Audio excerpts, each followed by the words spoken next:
Opa, e aí, turma? Tudo bem? Hoje a gente vai falar aqui sobre calor específico, certo? E o que seria o calor específico, né? É uma propriedade da substância para variar sua temperatura, certo? Como é que funciona isso? Eu não entendi bem, Davi. Me explica melhor. Ó, calor específico é o seguinte. Vou explicar aqui primeiro com um exemplo prático, tá? Imagina que você tem 1 grama de alguma substância, tá? Substância porque pode ser qualquer coisa aí. Então vamos pensar na água, certo? Então, calor específico se refere à quantidade de calor que eu preciso fornecer, né? Qual é a quantidade de energia que eu preciso fornecer para aquela substância para que ela varie a temperatura dela em 1 grau Celsius. Isso se chama calor específico. Como é que calcula o calor específico? Ó, C, calor específico, é igual a Q sobre M vezes ΔT.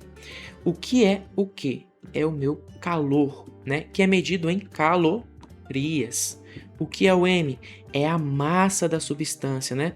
Qual é a quantidade de substância que eu estou querendo variar a temperatura? Isso aqui sempre vai ser medido em gramas. E por fim tem um ΔT, que é a minha temperatura, que ela é medida aqui, ó, em graus Celsius, tá? Então, se você quiser calcular o calor específico de alguma substância, você precisa saber qual foi a quantidade de calor que ela recebeu, qual é a massa dessa substância e qual foi a variação de temperatura que essa substância sofreu, ou seja, o quanto essa substância aumentou ali na sua temperatura ou o quanto ela diminuiu. Enfim, isso aqui é a variação.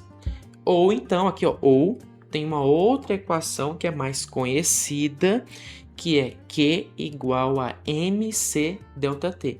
É a mesma equação que a gente viu aqui, tá, galera? Eu só mudei de posição algumas coisinhas. Aí o que acontece aqui? O calor, quando a gente está trabalhando com ele, vamos supor que a gente quer descobrir qual foi a quantidade de calor, né?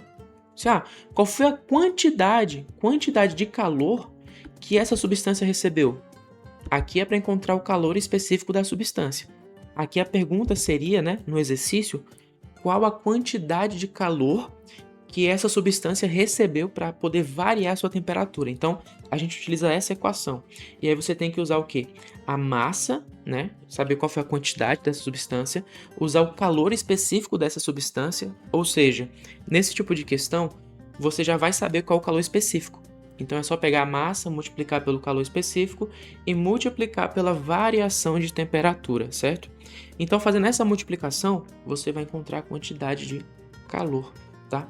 Que foi necessário para variar a temperatura ali da substância, certo? Depois disso, a gente tem aqui o calor latente, tá? Que eu vou deixar para a próxima aula, beleza? Mas aí na próxima aula que a gente for falar aqui de calor latente vai ser interessante porque aqui não é sobre variar a temperatura, mas é sobre mudar o estado físico, tá? Mas vocês vão entender na próxima aula, beleza? Então, muito obrigado por quem assistiu até aqui a aula e eu vejo vocês aí na nossa próxima aula.